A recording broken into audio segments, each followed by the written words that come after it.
Saudações, meus amigos e minhas amigas. Sejam bem-vindos ao canal Professor Charles Camilo, Humanas ao alcance de todos.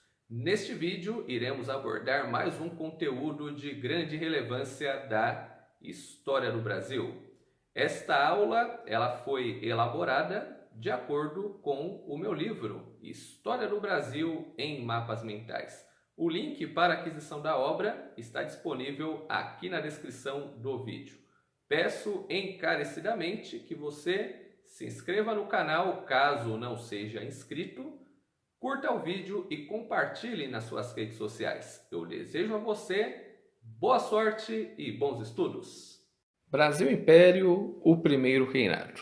O primeiro reinado corresponde ao período no qual Dom Pedro I, imperador constitucional e defensor perpétuo do Brasil, exerceu o poder político. E o primeiro reinado ocorreu entre 1822 a 1831.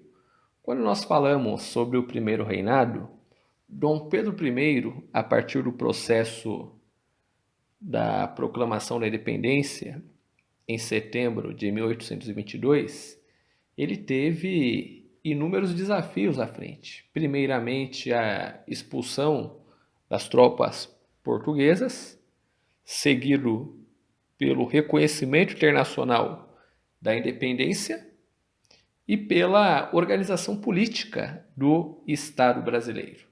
Quando nós falamos acerca do reconhecimento da independência brasileira, o primeiro país que reconheceu a independência do Brasil foram os Estados Unidos da América, no ano de 1824, em virtude da doutrina Monroe, que trabalhava diretamente a ideia da América para os americanos. Seguido pela Inglaterra, em 1825, que, em contrapartida, exigiu a renovação dos acordos de 1810 por mais 10 anos. E por fim nós temos Portugal, que também reconheceu a independência do Brasil no ano de 1825, mediante o pagamento de indenização, ou seja, o pagamento de 2 milhões de libras esterlinas de indenização. Só que, a partir do momento em que a independência estava consolidada, nós temos o segundo momento, que consiste em seus aspectos políticos, como a criação de uma Constituição.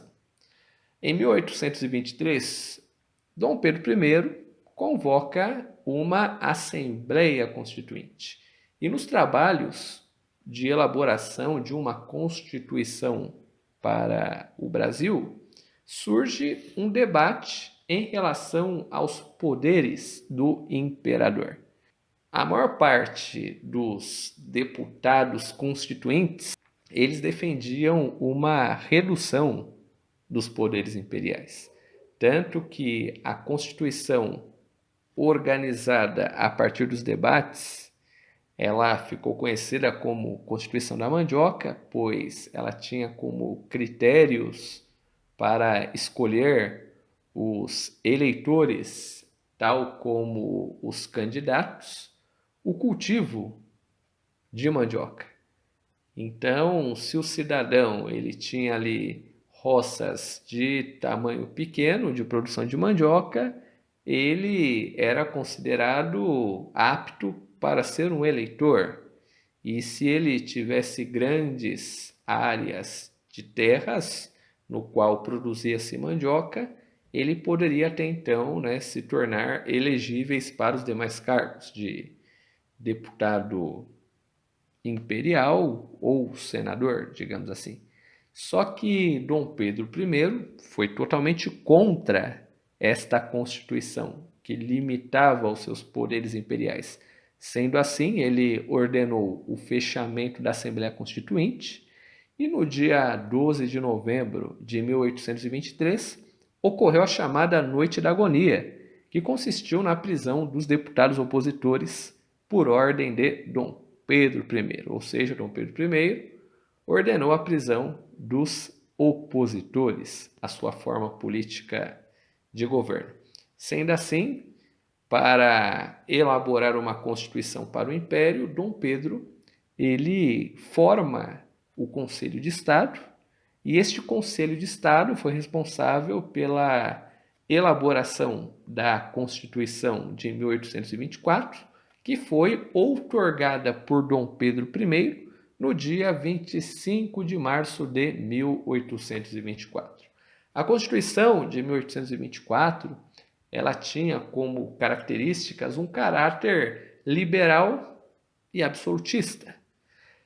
Ela determinava o voto censitário, eleições indiretas, direitos individuais para o cidadão e a criação de um sistema onde o poder seria dividido em 4 poderes. Lembrando que o modelo tradicional lá de Montesquieu era 3 poderes: executivo, legislativo e judiciário. Só que na Constituição de 1824, o Dom Pedro I ele instituiu o 4º poder, que era o poder moderador, que era de uso exclusivo do imperador, no qual ele controlava os demais poderes.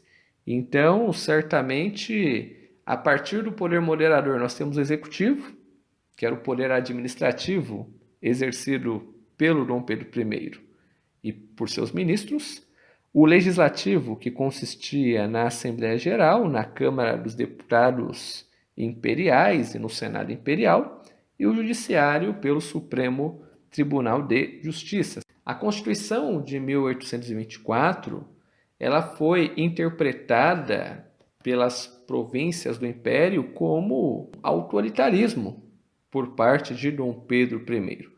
E fora isso, conforme nós já estudamos anteriormente, lá na Revolução Pernambucana, que ocorreu nas províncias do Nordeste, já havia uma certa insatisfação perante Dom Pedro por conta dos altos impostos, dos impactos econômicos e das questões ideológicas, porque a Constituição de 1824 ela centralizava o poder na pessoa de Dom Pedro I, sendo que as províncias do Nordeste elas defendiam uma descentralização política.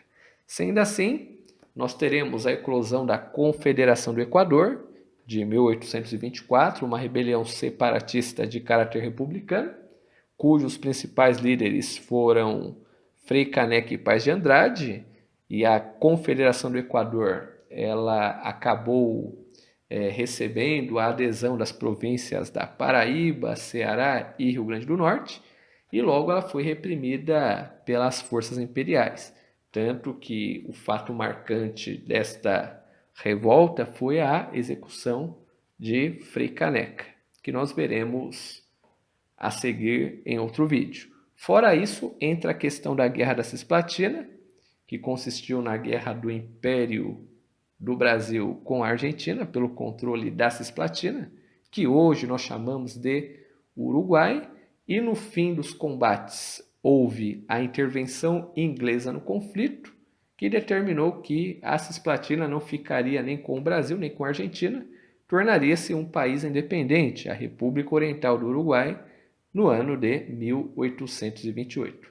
Fora isso, outro aspecto da crise política foi a sucessão portuguesa, onde Dom Pedro I ele herda o trono português de seu pai, o rei Dom João VI, porém ele abdica em favor de sua filha, Maria da Glória, que vai se tornar Rainha Maria II.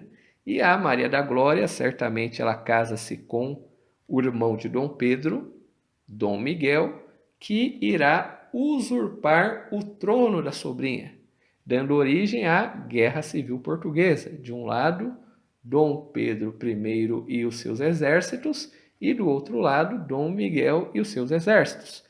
Todos esses fatores, como a Guerra da Cisplatina, a sucessão portuguesa, esses assuntos, esses acontecimentos fizeram com que Dom Pedro I sofresse um desgaste político ainda maior, caracterizado pelo seu autoritarismo, pela sua violência e pela crise econômica que o Brasil estava vivenciando neste período. Sendo assim, Dom Pedro I ele acaba perdendo o seu apoio popular, tanto que no ano de 1831 nós teremos uma série de brigas de rua entre brasileiros e portugueses, a famosa Noite das Garrafadas, cuja principal consequência foi a abdicação de Dom Pedro I, no dia 7 de abril de 1831, onde ele parte para Portugal e deixa o seu filho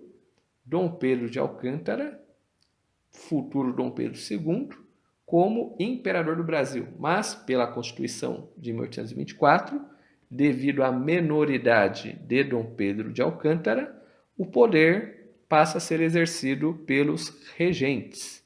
Esse momento da história do Brasil ficará conhecido como o período regencial. Ok, meus amigos?